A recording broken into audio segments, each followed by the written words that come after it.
वफाकी हुकूमत ने गवर्नर पंजाब को ओहदे से हटा दिया। नौ मुंतखब वज़ीर आला की हल्फ बर्दारी से पहले बड़ी तब्दीली, समरी सदर मुमलिकत को भिजवा दी गई।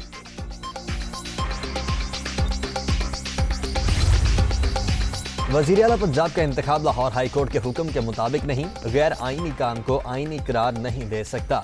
जब तक सदर मुमलिकत नोटिफिकेशन जारी नहीं करते, मैं ही गवर्नर रहूंगा। उमर सरफराज चीमा की प्रेस कॉन्फ्रेंस।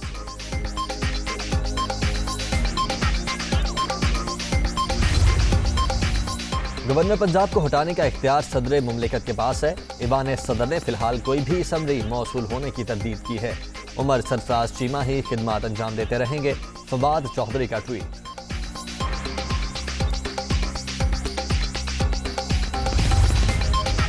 और कौमी असम्बली के हल्का N33 हंगू में ज़िमनी इलेक्शन पोलिंग का अमल मुकम्मल होने के बाद वोटों की गिनती जारी। PTI, JUI और ANP में मुकाबला।